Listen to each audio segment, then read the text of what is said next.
مسلمانوں میں بہت مشہور عالم گزرے ہیں، تو ان کے بارے میں اب مرزا صاحب نے کیا لکھا ہے، یہ سارا بیان مرزا صاحب کا، یہ 2 صفحے یہ سننے کے قابل ہے۔ یہ 2 صفحے میں آپ کے سامنے پڑھوں گا۔ یہ میرے ہاتھ میں کتاب ہے، اس کا نام ہے مجموعہ اشتہارات۔ یہ مرزا صاحب نے جو اشتہارات شائع کیے تھے ان کا مجموعہ ہے، اور اس کے جلد نمبر 2 ہے، اور صفحہ ہے 225، صفحہ ہے 705 اور 706۔ اشتہار نمبر ہے یعنی 285، صفحہ نمبر 705 706 پر یہ صفحہ ہے، یہ جس پہ یہ صفحہ، یہ سارا میں پڑھوں گا انشاءاللہ، اور اس کے بعد یہ دوسرا صفحہ بھی۔ ثناء اللہ ابرصری رحمۃ اللہ علیہ، ان کے بارے میں مرزا صاحب کیا لکھتے ہیں جی؟ وہ مرزا پر بہت رد کرتے تھے، مرزا کو جھوٹا کہتے تھے، دجال کہتے تھے، ان کا رسالہ جو تھا اہل حدیث اس میں رد کرتے تھے۔ فاتح قادیان کا لقب ان کو ملا ہے۔ مرزا کہتا ہے کہ مولوی ثناء اللہ صاحب ابرصری کے ساتھ آخری فیصلہ۔ بسم اللہ الرحمن الرحیم، نحمدہ ونصلی علی رسول الکریم، یستمعونک احق قل ای وربی انہ الحق۔ یہ ساری مرزا کی عبارت ہے، اور آگے بھی مرزا صاحب کہہ رہے ہیں بخدمت مولوی ثناء اللہ صاحب السلام علی من اتبع الہدی، مدت سے آپ کے پرچہ اہل حدیث میں میری تکذیب اور تفسیق کا سلسلہ جاری ہے۔ ہمیشہ مجھے آپ اپنے اس پرچہ میں مردود کذاب دجال مفسد کے نام سے منسوب کرتے ہیں، اور دنیا میں میری نسبت شہرت دیتے ہیں کہ یہ شخص مفتری اور کذاب اور دجال ہے، اور اس شخص کا دعویٰ مسیح موعود ہونے کا سراسر افتراء ہے۔ میں نے آپ سے بہت دکھ اٹھایا اور صبر کرتا رہا، مگر چونکہ میں دیکھتا ہوں کہ میں حق کے پھیلانے کے لیے مامور ہوں، اور آپ بہت سے افتراء میرے پر کر کے دنیا کو میری طرف سے روکتے ہیں، اور مجھے ان گالیوں اور ان تہمتوں سے اور ان الفاظ سے یاد کرتے، ان گالیوں اور ان تہمتوں اور ان الفاظ سے یاد کرتے ہیں کہ جن سے بڑھ کر کوئی لفظ سخت نہیں ہو سکتا۔ اگر میں ایسا ہی کذاب اور مفتری ہوں جیسا کہ اکثر اوقات آپ اپنے ہر ایک پرچہ میں مجھے یاد کرتے ہیں، تو میں آپ کی زندگی میں ہی ہلاک ہو جاؤں گا، کیونکہ میں جانتا ہوں کہ مفسد اور کذاب کی بہت عمر نہیں ہوتی، اور آخر وہ ذلت اور حسرت کے ساتھ اپنے اشد دشمنوں کی زندگی میں ہی ناکام ہلاک ہو جاتا ہے، اور اس کا ہلاک ہونا ہی بہتر ہوتا ہے، تا خدا کے بندوں کو تباہ نہ کرے۔ اور اگر میں کذاب اور مفتری نہیں ہوں اور خدا کے مکالمہ اور مخاطبہ سے مشرف ہوں اور مسیح موعود ہوں، تو میں خدا کے فضل سے امید رکھتا ہوں کہ سنت اللہ کے موافق آپ مکذبین کی سزا سے نہیں بچیں گے۔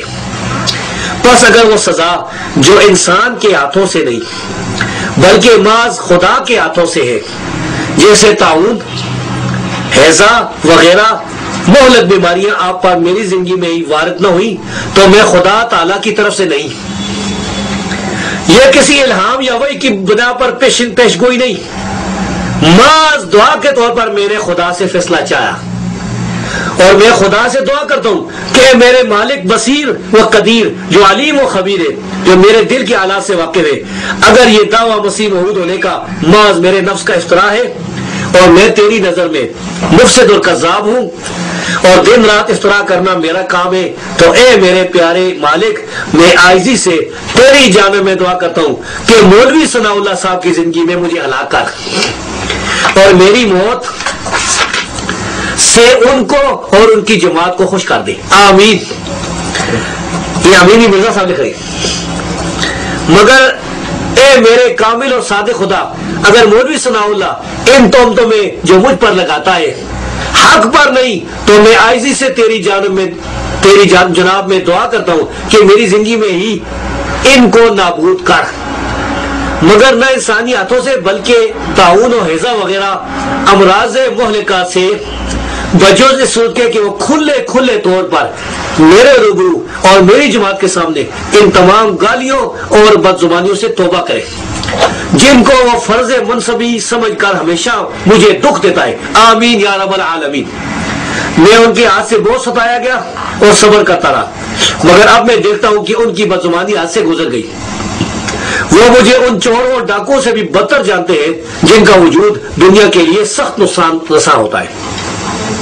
اور انہوں نے ان تہمتوں اور بدزبانیوں میں آیت لا تقف ما لیس لک بہ علم پر بھی عمل نہیں کیا، اور تمام دنیا سے مجھے بدتر سمجھ لیا اور دور دور ملکوں تک میری نسبت یہ پھیلا دیا کہ یہ شخص در حقیقت مفسد اور ٹھگ اور دکاندار اور کذاب اور مفتری اور نہایت درجہ کا بد آدمی ہے. سو اگر ایسے کلمات حق کے طالبوں پر بد اثر نہ ڈالتے تو میں ان تہمتوں پر صبر کرتا، مگر میں دیکھتا ہوں کہ مولوی ثناء اللہ انہی تہمتوں کے ذریعے میرے سلسلوں کو نابود کرنا چاہتا ہے اور اس عمارت کو منہدم کرنا چاہتا ہے جو تو نے اے میرے آقا اور میرے بھیجنے والے اپنے ہاتھ سے بنائی ہے. اس لیے اب میں تیرے ہی تقدس اور رحمت کا دامن پکڑ کر تیری جناب میں ملتجی ہوں کہ مجھ میں اور ثناء اللہ میں سچا فیصلہ فرما.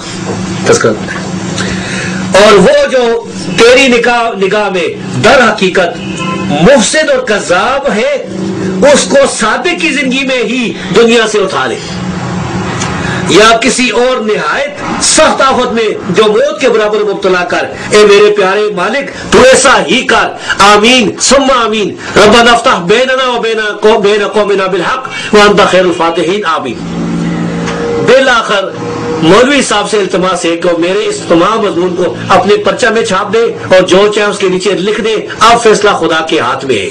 الراقب عبداللہ الصمد مرزا غلام احمد المسیح الموعود. تاریخ لکھی آگے، یہ مسیح موعود اپنے آپ کو وہ لکھ رہا ہے. تاریخ لکھی 15 اپریل 1907 مطابق یکم ربیع الاول 1325 روز دوشنبہ. یہ مرزا صاحب کا نیچے لکھا.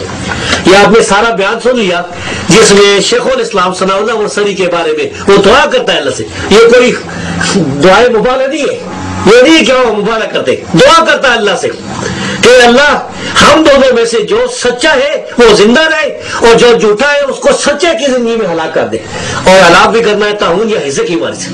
سمجھ آ گئی بات؟ یہ مرزا صاحب کی دعا تھی. اچھا، اس کے بعد مرزا صاحب نے کیا کیا؟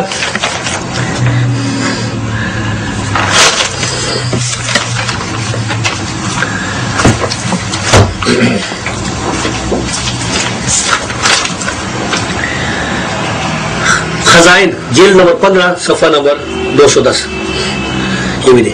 اچھا، یہ میرے ہاتھ میں تذکرہ کتاب ہے. اس دعا کے بعد اس کے 717 صفحے پر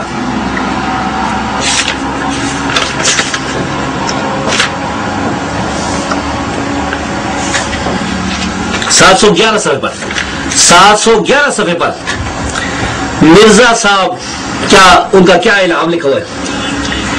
لکھا ہے کہ اجیب دعوت الداعی. یہ دیکھیں، اجیب دعوت الداعی. نیچے لکھا ہے اس کی تشریح میں دعا کرنے والے کی دعا کو قبول کرتا ہوں. پھر آگے لکھا ہے یہ الہام حضور کی اس دعا کے جواب میں ہے جو حضور نے مولوی ثناء اللہ صاحب کے متعلق کی تھی.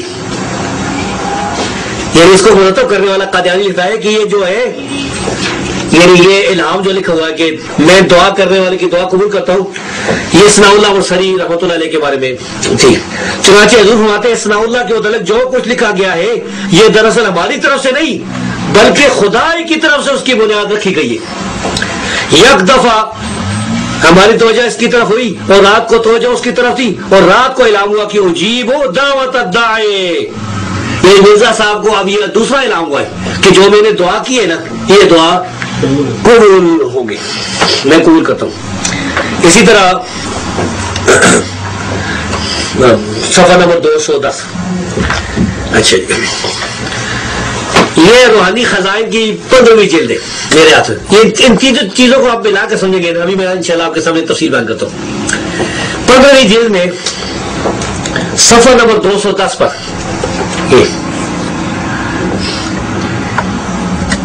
یہ لکھا ہے اجیب کل دعائک الا فی شرکائک. یہ کہتا ہے اور دعا کے بعد یہ اعلان ہوا. اسے دعا کی نا پھر اعلان کیا ہوا؟ یہ اس نے لکھا ہے کہ اجیب کل دعائک الا فی شرکائک. پھر لکھتا ہے ترجمہ مرزا صاحب خود، یعنی میں تیری ساری دعائیں قبول کروں گا مگر شرکا کے بارے میں نہیں. یعنی اس کو یعنی تیرے جو شریک ہیں، تیرے جو رشتہ دار ہیں قریبی، ان کے بارے میں نہیں. باقی یعنی مرزا صاحب خود لکھتا ہے کہ میری ساری دعائیں اللہ قبول کرے گا. تو اللہ نے اس کی باقی دعائیں تو خیر قبول نہ کی، لیکن یہ دعا قبول ہو گئی. مرزا صاحب یہ سمجھتا تھا کہ یہ برا آدمی ہے، مر گیا تو میری جو ہے نبوت کی دکانداری چلے گی، اور میں مر گیا تو میری قبر پر کون رات مارنے کے لیے آئے گا. یہ 1907 کی یہ بات ہے دعا. اس کے 1 سال بعد کیا ہوا؟ 1908 میں کیا ہوا؟ سیرت المہدی مجھے اب 1908 کے بعد کیا ہوا؟ میں اپنی طرف سے کچھ بھی نہیں کہہ رہا ہوں. یہ میرے ہاتھ میں اب کتاب آ گئی ہے سیرت المہدی. اس کو لکھا ہے مرزا بشیر احمد صاحب نے. یہ مرزا کا بیٹا تھا، اور پتہ نہیں ان کا یہ مرزائیوں کا تیسرا غلب الخلیفہ ہے. یہ کیا چیز ہے؟ اور پھر اس کا بیٹا تھا، پھر اس کا بیٹا مرزا طاہر اور ہی مار گیا ہے. اب کوئی اس کا اور ہوگا. اچھا جی،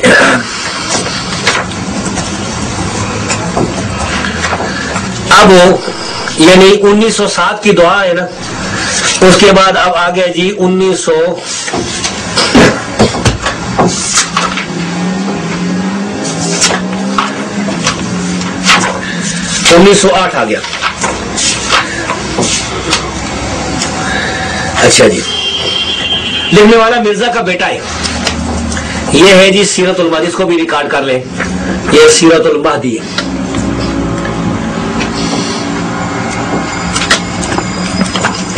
اس کا یہ صفحہ یہاں سے نیچے جو عبارت ہے، عبارت آ رہی. اچھا آگے بھی اگلے صفحے پر بھی ہے.